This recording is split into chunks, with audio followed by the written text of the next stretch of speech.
Hello, my friends. How we doing? Happy Wednesday. If this is your first time here, welcome. This channel is Meditation Breaks. My name is Keith. I'm your meditation teacher here on this channel. And every Wednesday, we explore some different ways we can meditate. And I think maybe more importantly, some things that meditation can do for us in our actual life. So we try to keep things really practical here. If you have never meditated before, totally fine. Even though we do focus on a specific meditation topic each week, I always start with the basics. What is meditation? How does it work? Why bother doing this thing? Our lives are very busy. We don't have time to take up every hobby, right? Hey, Pat. So, even if you've never tried meditation, perfect class for you. There's no prerequisites needed.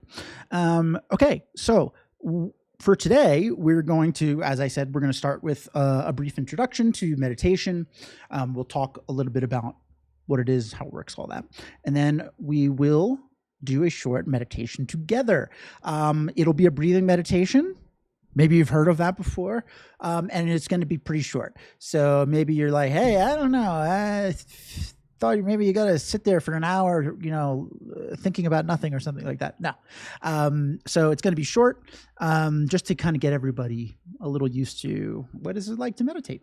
And then we're going to go into our topic for today. And our topic for today is a big one. And I don't know if I've ever taught this specifically, though it's come up a bunch throughout all the other kind of classes we've done.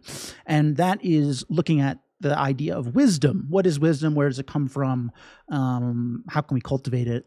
Those types of things. So we'll talk about that later. But for now, we're going to get started with Meditation 101. So if you are brand new and you do have any questions that come up, even if you're not brand new and you have any questions that come up, hey, Antonio, I'm doing good. Thanks. How are you doing? Please feel free to ask. You can see some people are using the chat right now.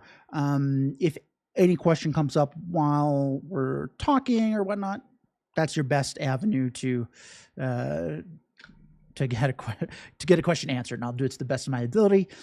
If you think of something after the class is over, or maybe you don't want to use the chat or something like that, I will give my email out later towards the end of the class, and you can email me any questions that come up.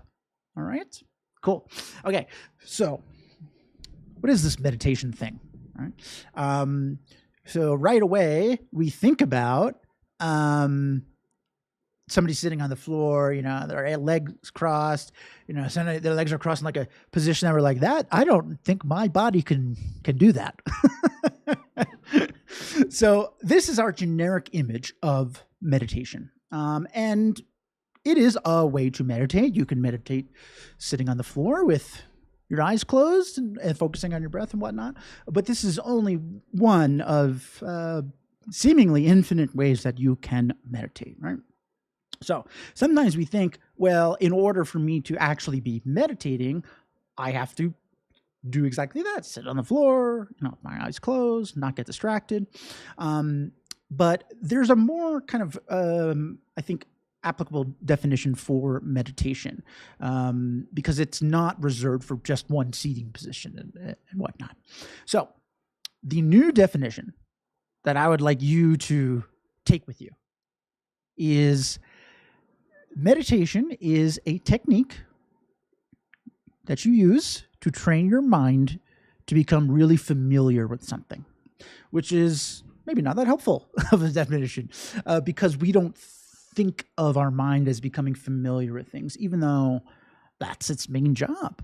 All right. So let's take something that let's take like a physical familiarity, because I think that is a lot more common for us to think about. And then we can extrapolate that same logic for mental familiarity, right?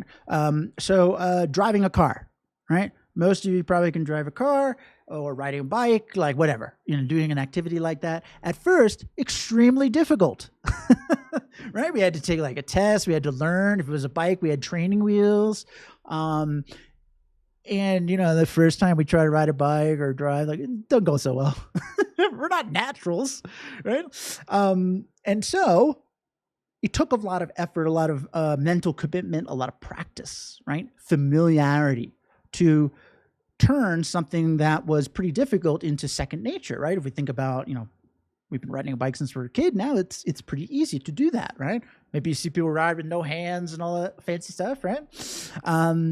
Same thing with walking or anything, right? Learning to tie your shoes. Janelle, don't worry. No need to apologize. You get here when you get here. Anything that you've learned, your career, job, whatever, it's all based in this idea of familiarity, right?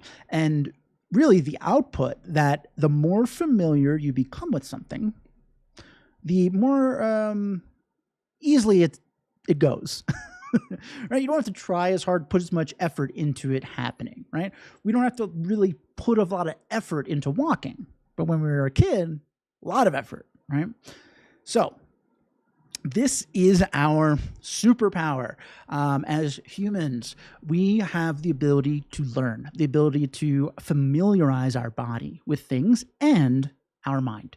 And so familiarizing our mind, though we don't really think about it in the same way as like a physical activity, it's exactly the same. This concept of familiarity is the same no matter what we're doing, right? So for meditation, generally we're focusing on mental familiarity.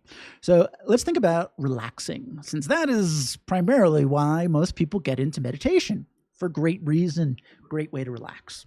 So we may go into a meditation, we do it, and we come out, we're feeling really relaxed, and we're like, man, meditation relaxes me, right? But meditation is actually not relaxing you. It's not as if meditation just creates peacefulness, right? Gives it to you. What's happening here is meditation is teaching you to become really familiar with relaxed you. You know that version of you? Maybe you'd like to know it more. But if we're honest with ourselves, there are plenty of times that we're super relaxed, calm, thinking objectively about our problems, no big deal, right? Like, I'll get to it tomorrow, right? All these things that are kind of the opposite of our normal way of thinking, like, oh, I got to do this now. What if this goes wrong?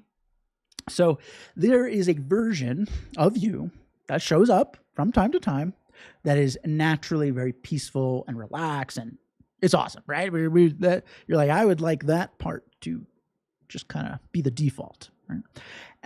So what meditation is doing is just that. It is giving you the opportunity to really connect with peaceful you, to become so familiar with peaceful you that what happens, the exact same thing as learning to walk or ride a bike or anything, right, starts to become more natural for this version of you to pop up. Requires less effort. Right now, it requires a lot of effort to kind of get these really like patient versions of ourselves out. Whereas something like anger, we don't have to try hard at all. That just pops up, right? Boom. Having a great day, somebody says something and we're angry, we're frustrated.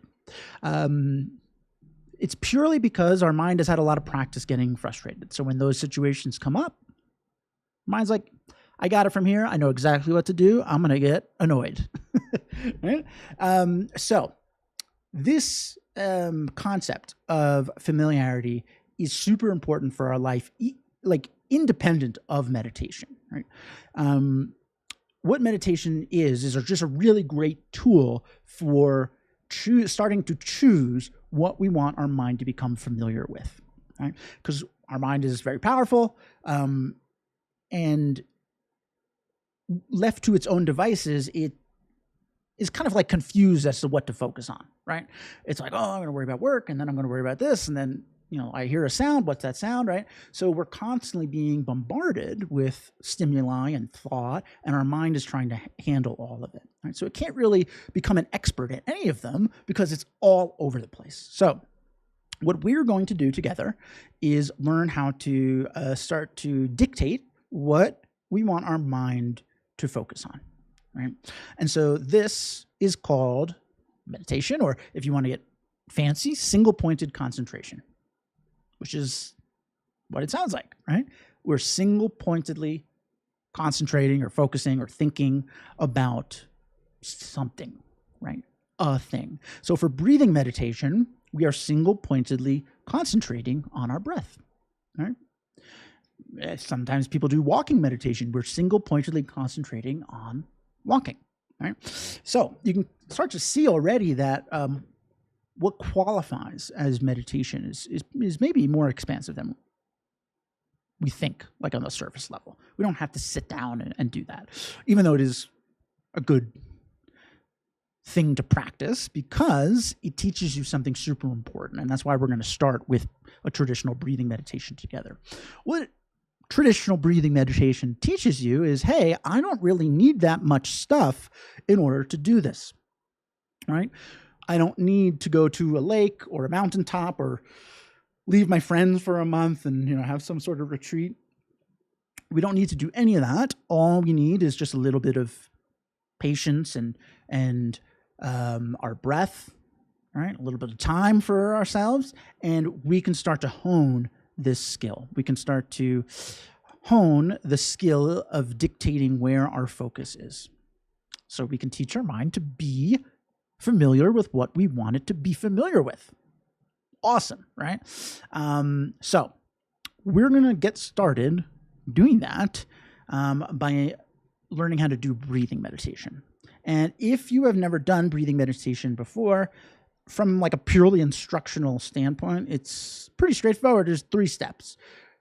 1, we're going to choose to do this. Sounds silly, but sometimes we accidentally have a meditative experience, right? Which is great. If we're really plugged in at work, what happens? Lose track of time. The noises coming from outside that normally really annoy us, we don't hear them, right?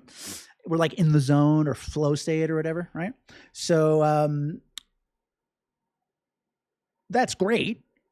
We're having that like kind of experience, but we want to start to teach our mind that, hey, we can do this when I want to too, not just, whenever whenever just like randomly happens. So setting an intention is really important, right? So all that means is we're going to be like, hey, self, mind, I'm going to focus on my breath and that's it. Just for the next couple of minutes, right? We're setting a goal for ourselves, right? And if we get off track, we'll know where we're supposed to be, right? That's step 1. Step 2, we're going to start to focus on our breath single-pointedly. And whenever you notice that you are no longer doing so, and it doesn't matter how far away you've drifted, if it's very brief, like, oh, what do I have to do for work tomorrow, right? Or if it's like, you're really thinking about something that happened, 3 years in the past. I don't know. Our mind does all sorts of stuff like that. Whenever you notice that you're no longer 100% exclusively focused on your own breath, we're just going to say to ourselves, not right now, to those thoughts. That's our little saying here, not right now. Those thoughts are not bad. In fact, they can be very helpful. We're not saying they're unwanted or useless, just not now, right? We're teaching our mind that we are in the driver's seat, right? We are choosing where our focus lies. So we choose to focus on our breath. We notice when our attention drifts. And then step 3, we just guide our attention back, right? And this is a little loop that we're going to do over and over again. And the more we can get plugged in single-pointedly to our own breath, we're going to find that we settle a little bit. We start to kind of feel a little bit more relaxed, right? We're connecting with our relaxed self. There's less busyness going on in our mind. And as a result, boom, here's relaxed you starting to surface a little bit, right? And that's the goal, just a little bit, all right? We don't have to, it's not perfection here. And the last thing I'll say before we get started, because I think this is a pretty common concern of meditating, the goal here is not to never get distracted, right?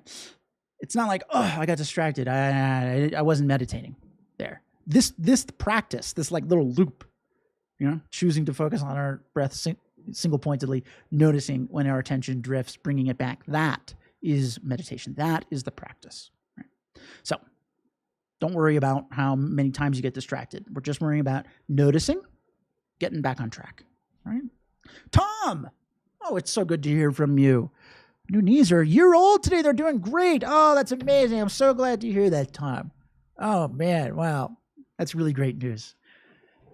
All right. Well, let's take a little of those good vibes into this meditation. So you might notice I'm sitting in a chair. I am not on the floor. You do not need to sit on the floor, though you can if that is something that appeals to you. You should choose a spot that is comfortable for you. It can be a chair, it can be sitting down, it can be laying down. Maybe you're tired, you had a long day, whatever, right? There is no one way to orient your body, and that is like the right way, right? At least in my opinion. Okay, so get nice and comfy, and you can go ahead and close your eyes, and I'm going to guide us through probably about 5 minutes, 5-minute breathing meditation. All right.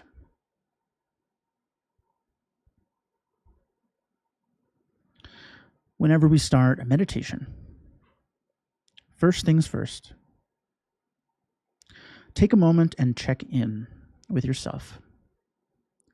Actually ask yourself, how am I doing right now? What's my mind up to?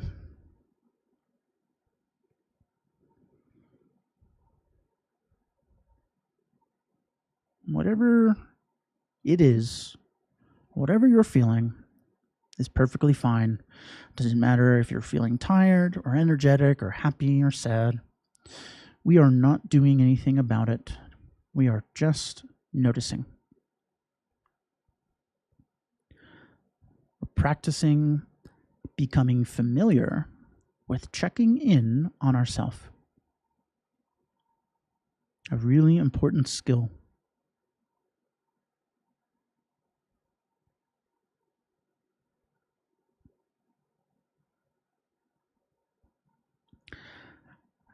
And having done that, you can now make a choice, a little promise to yourself. You can choose to focus single-pointedly, exclusively on your own breath. Breathing in, breathing out, very gently and very naturally. There's no need to alter the way you normally breathe here. No need to forcefully exhale air or take big, deep in-breaths. However you normally breathe, whatever comes naturally to you, that is what I want you to do. In and out, very gently and very naturally.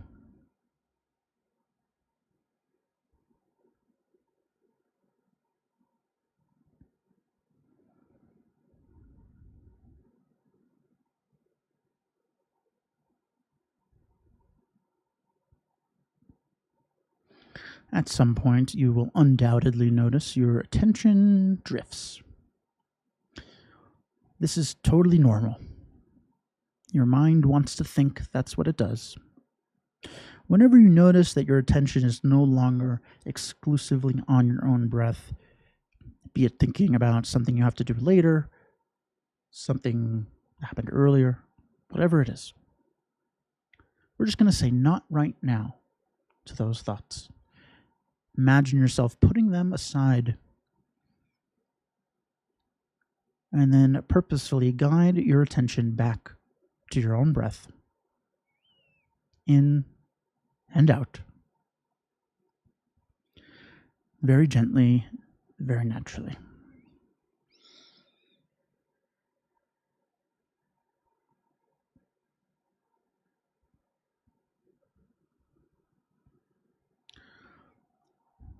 We are single-pointedly focused on breathing. Each moment of each breath.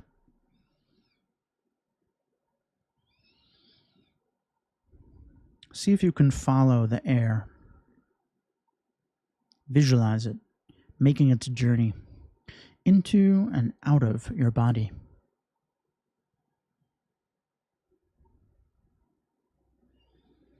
Every time you breathe in,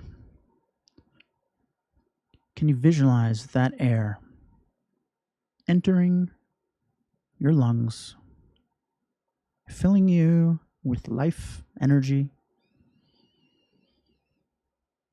Can you feel your chest expanding?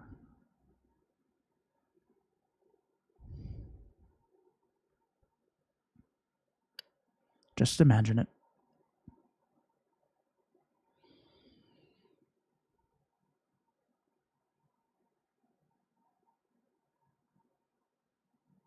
And what about when you breathe out?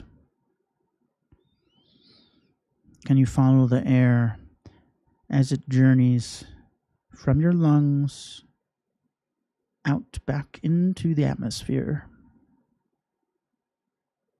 Can you watch it dissipate?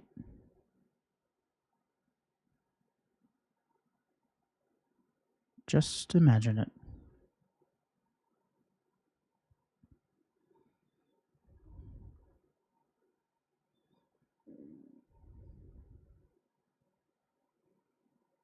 A moment to moment interest, fascination with your own breath.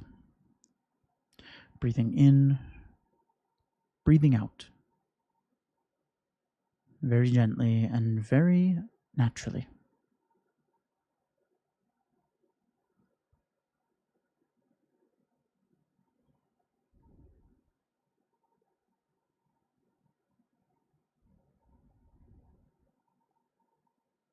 Keep bringing your attention back to your breath whenever you notice it drifting.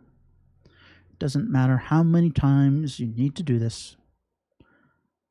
This process of choosing to focus on your own breath, noticing when your attention drifts a bit, and then being able to guide your attention back. That is meditation. You are meditating right now. You are training your mind to access its natural peacefulness. You're training your mind to become really familiar with peaceful you.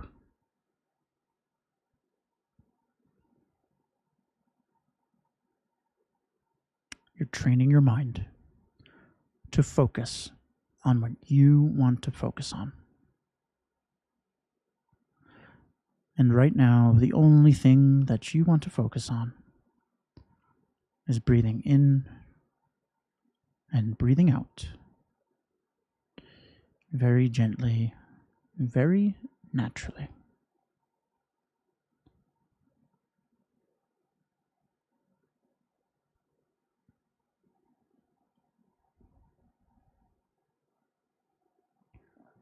So just for the next few moments, continue to sit here, breathing, and just enjoy having a little time to yourself. You deserve it.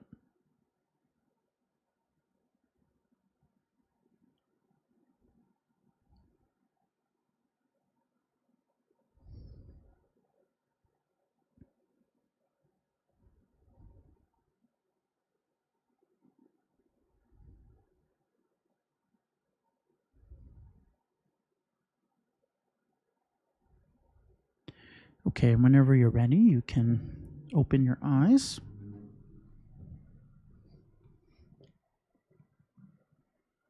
I'm just going to go turn my fan off. I hope that wasn't distracting. I forgot to turn it off. Usually I do. I don't know. Maybe you can't even hear it. All right. Well, there you go. That's a pretty standard breathing meditation. 3 steps, right? Now, just because something has 3 steps doesn't mean it's particularly easy. And you might have found that to be the case, right? Instructionally, so simple. But in practice, can be difficult. Why?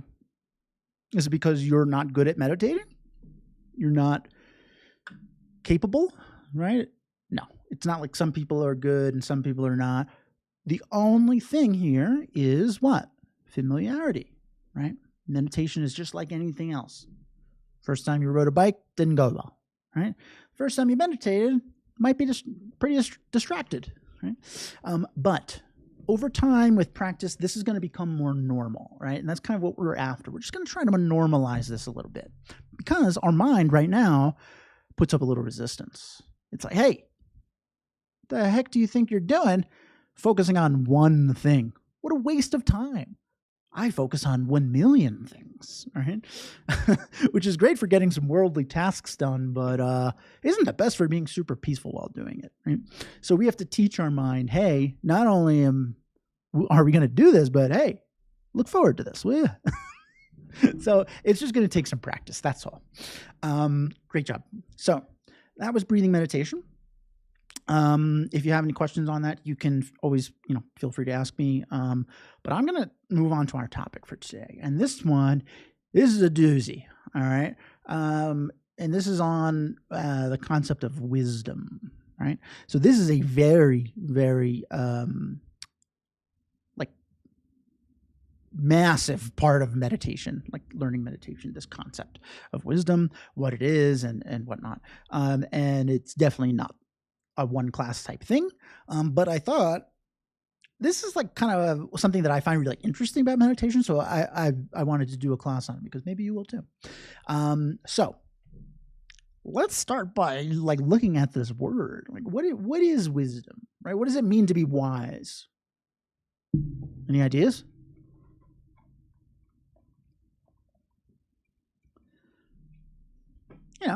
We all kind of have a notion of it, right? Like, oh, they're wise. Yeah. But like, what does that mean? Maybe like they're smart, right? Sometimes we're like, oh, that person's real smart, wise, right?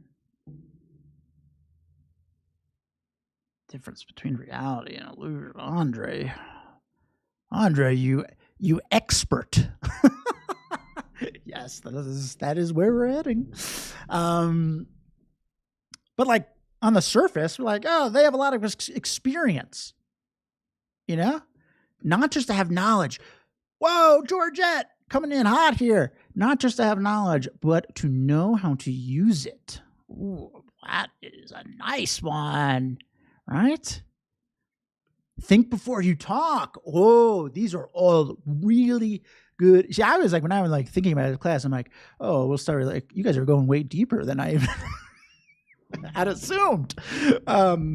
Awesome, right? So like on the surface, we like kind of know, right? And without without thinking too hard about it, we're like, oh, they know a lot, right?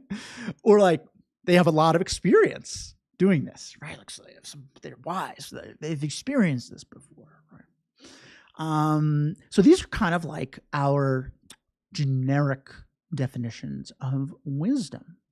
Where do we think wisdom comes from? Like what makes you wise? Like reading, right? Reading is probably a good one, right? What do you think? Experience. Ooh, Andre, great one, right? Experience.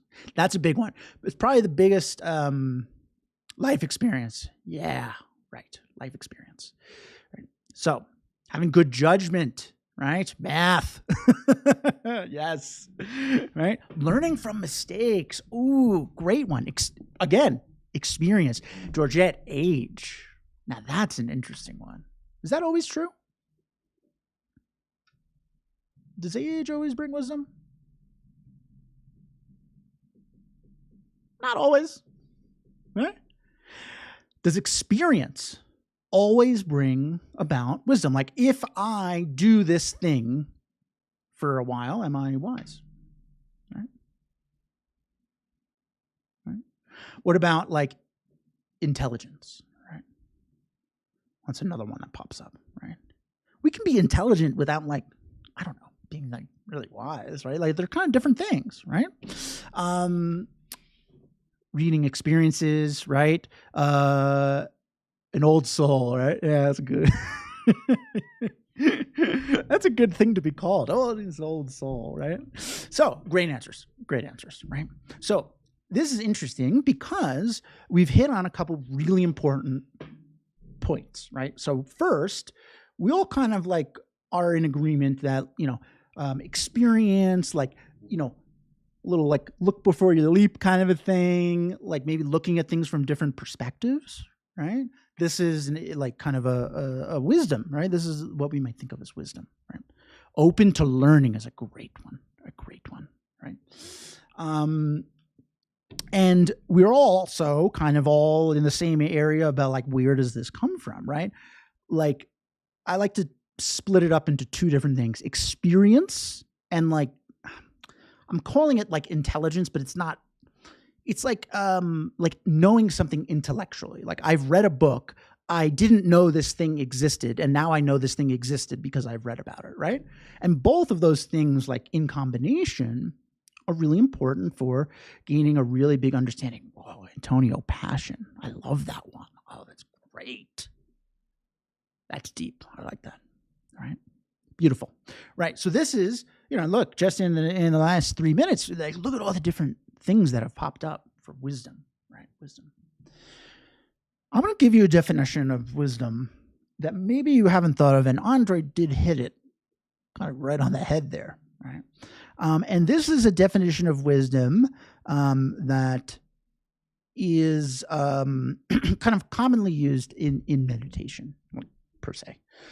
So, wisdom is knowing the way things are versus the way they appear to be. What do you think about that? Knowing the way things are versus the way that they appear to be. Right? Interesting, right? Provocative. So, like, what does that mean, right? Okay. It appears like we go outside, we walk outside, and it appears as if the earth is not rotating, right? Like, erase the knowledge that you have from school. It appears that we're just we're standing here, right? And the earth is not rotating. Is that the way things are? No. We know that, right? The earth rotates. So, it might appear as though the earth is not rotating, but the way things are, yeah, it's rotating, right? Illusion is a really interesting word, Antonio, and we're going to talk a lot about that, right? Let's look at another example. The sky is blue, right? It appears as though the sky is blue. We look up at the sky and we go, hey, I go, hey, what color is the sky? You go, blue. And it's hard for me to argue that because I'm looking at the sky and it's blue, right? Is the sky blue? That's how it appears. But is that actually, is the sky like actually blue? Like, no, there's like a lot of contributing factors into the sky blue. And I'm not a scientist, so, if you have any deep questions about that, but, like reflection, refraction of color, like sky is sky, right? And there are other factors involved that are contributing to it being blue, right? So there's a difference between appearance and existence, like it's the way it exists versus the way it appears, right? How do you discern which is which? Ooh, yeah, amazing. That's where we're going, right? Because that's the next big step, right? But first, we have to think about this idea, right? And I think this definition of wisdom sets us up really well for exactly what you're getting at, Lucia, right? Now, when we were talking about where wisdom comes from, right, we actually hit on two very brilliant points. One, there's two. I like to think of there's two different types of understanding: intellectual and experiential. Right? Intellectual. I go to a lecture. I read a book. Right?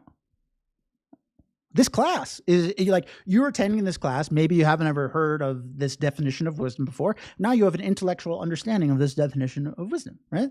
Like it's entered your mind, right? And like rolling around in there. You have an intellectual understanding of it, right? Now, there's also an experiential understanding, which is like a really deep version, right? So take the example of driving a car. If I were to ask you, how do you drive a car? You might be like, why are you asking me this? But you could do it. You could tell me, right? You're like, there's the gas pedal, and you got to have your hands on the steering wheel, check those mirrors. You know, you would go through the whole thing, right? You could explain to me how to drive a car. Now, what if I asked you, what does driving feel like?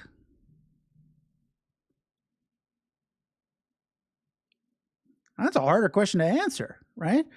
Like, I don't know. I don't even know how to put it into words, but I know it, right? So you might be like, how do I describe how driving feels like? But like, if I didn't ask you to verbalize it, like like you don't know how to describe it, but you know, right? That's an experiential understanding of something, right? So those two, intellectual understanding, like functionally how to do it, and then experiential, like a deep familiarity with it, right? These two things are key for anything, like, and particularly we're talking about wisdom, like this is where wisdom comes from, having both of those things, right? And there's a very specific word that I like to associate with wisdom, and this touches on how, Lucia, how we discern. And the word is investigation. We need to investigate, right? If we just read a book, take it at face value, right? That's not a full understanding. We need to investigate things, right? And meditation is a wonderful way to investigate. We're basically investigating with thought, right? Even the breathing meditation that we did, right? Can you follow the air? We're investigating what the air's journey is like. We're starting to gain a deeper familiarity with things, right? So this idea of investigating is key in terms of discerning the way things are versus the way they appear to be, right? Good so far, right? This is such a cool topic, and it's a little more esoteric, I know. Hopefully you're finding it interesting. Okay, so like, how do we cultivate wisdom, right? So we have this new definition, right? Knowing the way things are versus the way they appear to be. And to Lucia's point, this is getting too deep for me. Just sit back and relax, Mary. So, how do we go about doing this, right? We talked a little bit about intellectual understanding, like books, lectures, whatnot, right? And then there's an investigation. Does this make sense? Is this logical, right? Like, so I'm giving you this definition, investigate it. Like, you're like, does that make sense? I don't know, right? You got to investigate it, right? So we cultivate wisdom by an intellectual understanding, right? So learning, reading, getting different takes on it, and then an experiential understanding, right? This one's a bit trickier. Now, meditation, one of its many benefits is that it is good at both intellectual and experiential training. But when you're kind of just starting out, it might not seem that way. Like we often associate experiential understanding with like active doing, right? And sometimes we view meditation as not like inactive doing, right? So like real life experiences, I guess, is where we can is the most surface level experiential understanding, right? Real life experiences. So here we go. How do we discern the way things appear versus the way they are? We learn, we read, we watch YouTube videos, this and that. We investigate these ideas, right? And then we have to keep an eye out for them in real life and check. Is this true? Does this make sense? Right. So I'm going to give you a experiential experience that I had a while ago. Right. And maybe some of you have heard this. And then after this, we'll do a meditation together. Right. So when I don't, this was so long ago, I don't even remember. Right. We're having a family party, right? And one of my cousins had a newborn. Not newborn. She was like 2, right? But she was the first grandchild. Very special, right? So we're at a restaurant, right? And she is playing with a napkin, right? And I say to myself, that's so cute. She's having so much fun with that napkin, right? And it's like a hat. She's like putting it on her head. It's like a hat. And then, I don't know, toss it up in the air. It's like a Frisbee or whatever, right? It's like a million things she's doing with this napkin. When I look at a napkin, I got to tell you, I don't get too excited, right? I'm like, that's a napkin, right? To me, napkins quite dull. Right. And not the thing I would go for entertainment, but for my niece, cousin, one of those. Pretty exciting, right? Thrilling. Like she's like enraptured by this napkin, right? And what I said to myself is what triggered this experiential example of wisdom. I was like, isn't it like, it's so funny how she thinks that's so fun, like this napkin. I'm implying she's wrong, by the way. I'm implying that napkins are actually dull and she thinks that they're exciting. She's wrong. That was the implication of my thought. So, is a napkin dull or exhilarating? And I know it's kind of a silly example, right? But neither, right? Like napkins aren't inherently dull. They're also not inherently fun, right? Me looking at the napkin, dull, right? My cousin looking at the napkin, amazing, right? We're both looking at the same napkin. It's not like she's got some awesome napkin and mine stinks, Same napkin. 2 totally different experiences. It's whatever you make it out to be. It's all where your mindset is. Boom! You guys are freaking experts. Georgette, perception. Yes. Right. So, your mind plays a very large role in your experiences, right?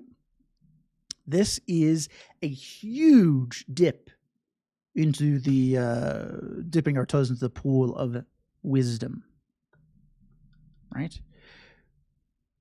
It appears to me, I'm looking at this situation, it appears that napkins are dull, right? And without any investigation, that is how the napkin exists for me, right? But if I start to investigate, is that the way things are? That's how it appears, but is that the way things are? And I can, think like, hey, here's somebody else who's just like, this is the coolest object they've ever had, right? 2 totally different experiences, same object. So something else must be at play, right? Our mind is flexible. And so our experiences are flexible, right? This is a very deep topic. Like if you're like, oh, my head's spinning, mine too. But it is massive. It has massive implications. Why? Because our main goal in life is to be happy, right? That's all we want, right? And to be happy, right?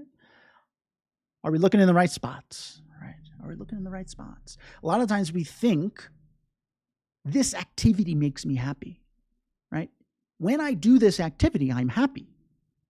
Is that true? Sometimes, maybe. Always? Is it always true? I love video games. I play them all the time. Sometimes I'm just like having the best time of my life. Sometimes I'm playing the same games with the same people and I'm like annoyed, right? If video games inherently brought me joy, it would happen every time, right? But there's something else going on, our mind, right? The mind that we bring to an activity is what determines the experience of said activity. That is the way things are, right? It appears that when I ski, I'm happy. But the way things are is when my mind is happy, I enjoy skiing. So this has massive implications, right? Because we're reversing a lot of the way that we think about things out in the world, right? And we can use this kind of, call it like a logic check or something. I don't know, you can call it whatever you want. We're doing a little check, a wisdom check. If you're a Dungeons and Dragons player, that'll probably ring true. We're doing a little wisdom check on the things that we encounter, right? Somebody cuts us off. Ah, what a jerk. That person is a jerk. That's how it appears. Is that the way things are? Oh, maybe they're rushing to go to the hospital for like there's a million different things, right? So this idea of wisdom is everywhere. And it's our job if you want to kind of hone this skill, to start to look out for these examples. And you don't have to look very far, pretty much everything, right? Cool? I always thought this was such a cool part of meditation. And this is probably more along the lines of like contemplation. It's a little bit pondering or whatnot, than just kind of like, I'm going to relax with my breath, right? But this is really important, right? Really important because it changes our mind. It changes how we view things. So we're going to do a little meditation together. And it's one that I like and I think illustrates this idea a little bit, right? So we're going to do that. Cool. Any questions on this? I mean, I have a lot too. The keys here are wisdom, knowing the way things are versus the way they appear to be, right? And then I think like sometimes we can be like, is it always that way, right? Is cheese always delicious? We work in absolutes, right? Is it always this way or is there more flexibility? That's what we're after. Cool. That's wisdom. All right. Good. Let's do a little meditation together. This one is going to start with a little breathing meditation, so pretty similar to what we just did. And then I'm going to guide us through a little, call it like contemplation, I guess. We're just going to like use our imagination to think about a scenario, essentially. That's contemplation. Whereas breathing meditation, we're focusing single pointedly on our breath. Contemplation, we're focusing single pointedly on an idea or concept or situation or something like that. And I'll guide us through this. And this is aimed at illustrating this idea of wisdom, right? And how it applies to our normal, like our day-to-day life, right? Georgette, I get this. Having chronic anxiety, I learned most of the time changing your perception so I'm not like catastrophizing, right? Yeah. I got into meditation for clinical anxiety myself, right? Yeah. And you are totally correct.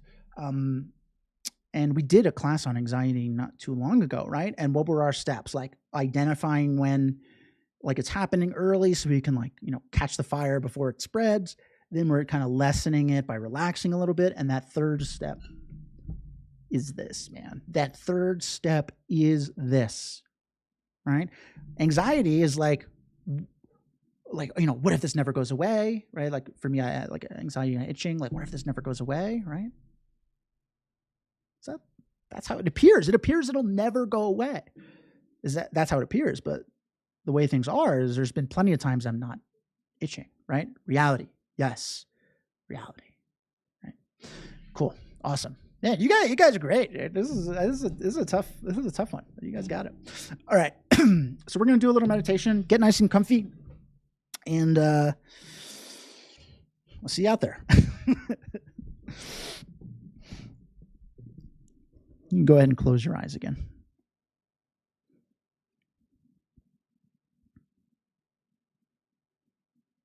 And just check in. How are you feeling right now? In this exact moment.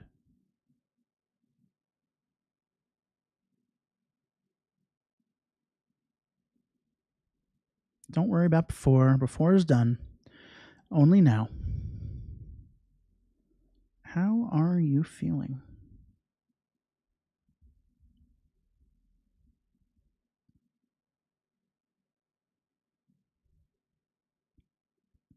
Having checked in, you can once again turn your attention to your breath. Breathing in and out very gently and naturally. Just to relax a little bit. We've been doing a lot of thinking. Our mind might be busy. Let's relax it by focusing single-pointedly on your own breath, in and out.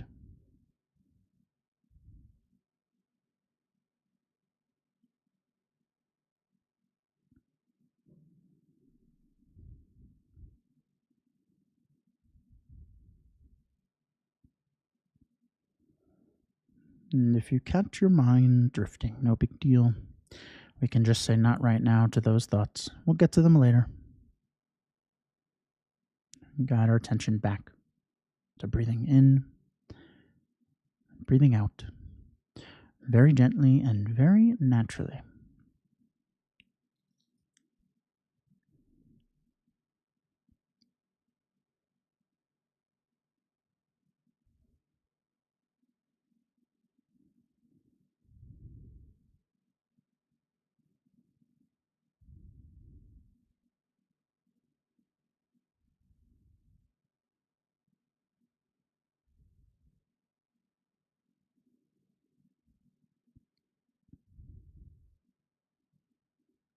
Speaking of wisdom, our breath is something that doesn't really seem that interesting to us day to day. We do it. We know it's important to us. Intellectually, we know. But experientially, it seems kind of boring. Is that true? Are there any hidden subtleties about breathing that maybe we haven't noticed? Maybe how the air feels cool temperature-wise on the tip of your nose when you breathe in. How interesting.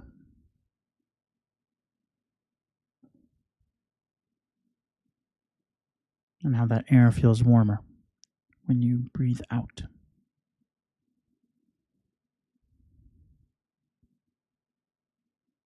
How interesting.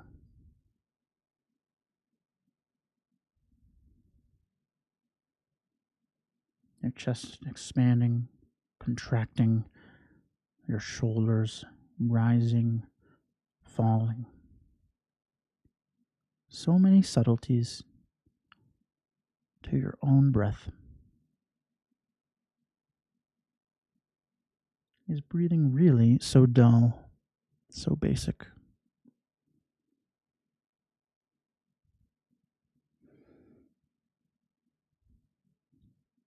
By focusing single-pointedly on your own breath, we are bringing a level of interest to it, fascination. Our mind is entering this activity with a level of interest. And so, breathing is interesting.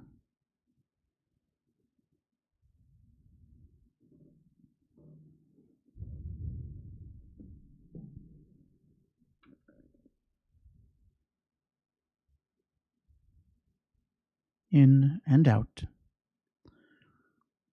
gently, naturally.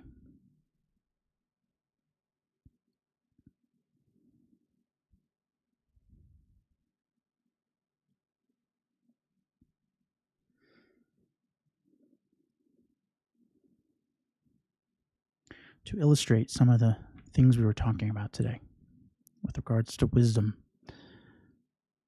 we're going to do a little contemplation. Just follow along with what I'm saying. But before we do that, I want you to just say that definition in your mind a couple times. Wisdom. Knowing the way things are versus the way they appear to be.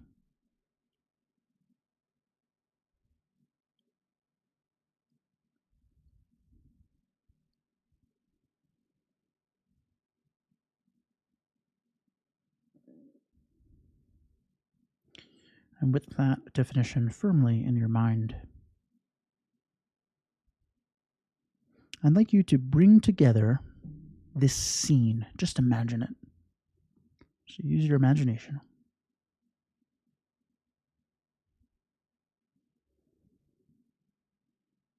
There is a fair going on, and on stage is a magician. He's got a pretty good crowd around, maybe 10 or 15 people watching.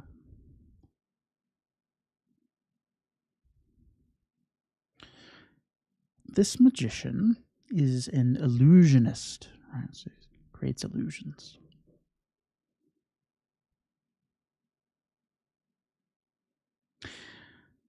But in this scenario, the people don't know he's a magician. Right? They think he's just another talent on stage. And so this magician conjures an illusion of a tiger.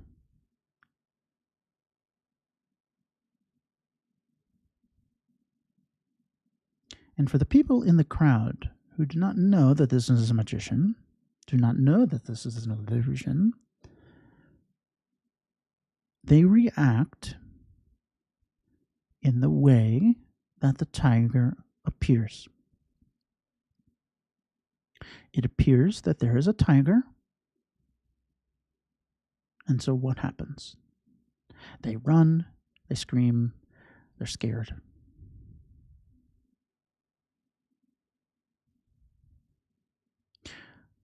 The magician is not scared. Why? Because the magician knows that the way the tiger appears is not the way it actually exists.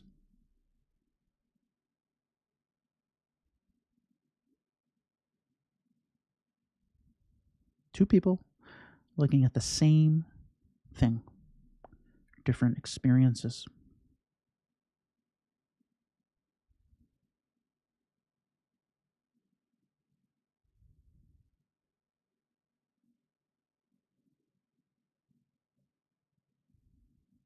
We want to be like the magician.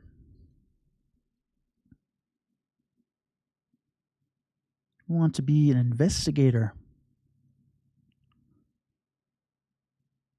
When we come across a situation, are we going to take it at face value? Are we going to believe it exists only as it appears? Or are we going to investigate?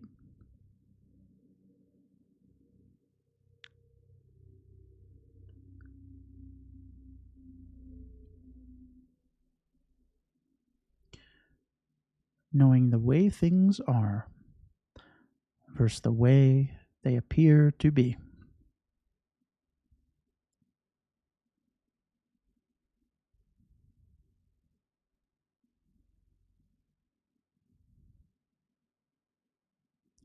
That is wisdom.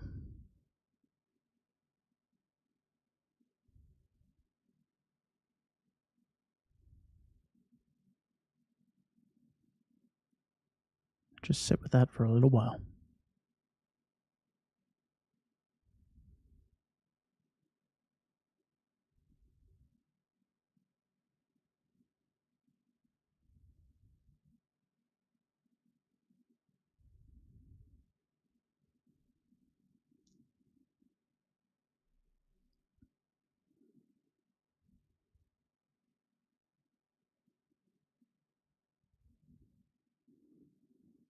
And when you're ready, you can open your eyes.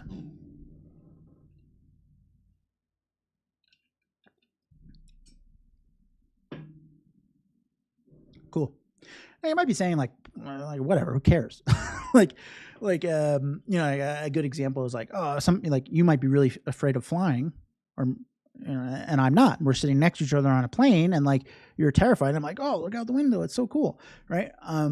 But you might be like, who cares? It's like, yeah, okay, I understand. Like it's their mind's involved, but like I'm still scared, right? So this example, the kind of magician thing, is really interesting, right? Because a lot, and Georgette was hitting on this, right?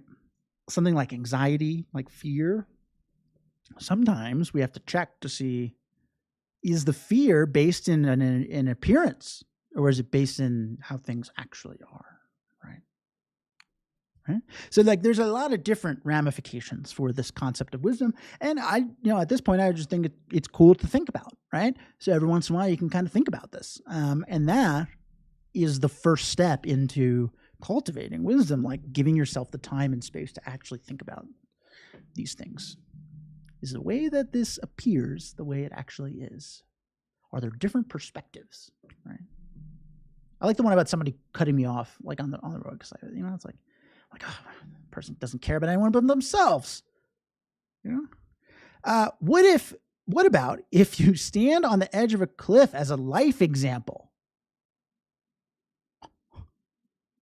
And do what? Back away. Heather, back away. We don't want you to get hurt. Just imagine it. Cool. So that's it for today. That's enough. Boy, is that enough. So thank you. I know this is like maybe one of them, like more, I don't know. It's like it is a pretty advanced topic, right? But that shouldn't mean you should shy away from it, because I do think it's really cool to think about and important, right? So that's all for today. I hope you had a great time learning about wisdom and relaxing. I certainly did. If you did, please come on back. Am I here next week? Yes, I am here next week. Yes. Georgette, challenging, right? Yes, but that's good.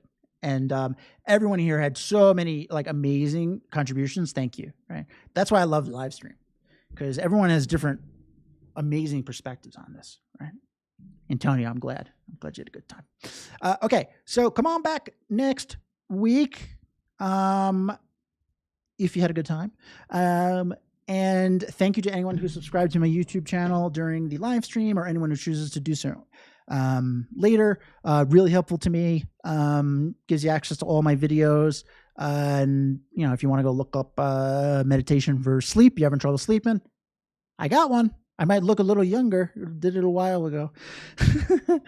I'm glad you're coming back. Thanks. Yeah, it's so good to see so many familiar faces here. It's awesome. Right. Okay. And then finally, if you're really into, trying to make meditation a part of your life, I do one-on-one and private instruction. It is very good for focusing on things that are very specific to you.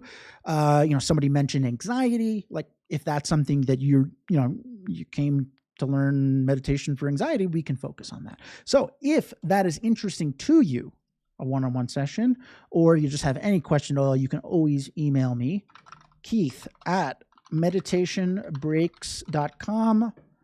Typing it in the chat. That is my email. Feel free to email me any questions you have, or if you'd like to set up a one-on-one.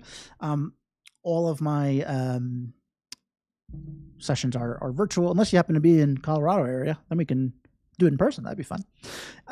Lucia, thank you. Great comment. Great contributions today. Thank you. And I'm glad you enjoyed it. Thanks, everyone. Have a wonderful week, and I will see you all next time. All right. Take care.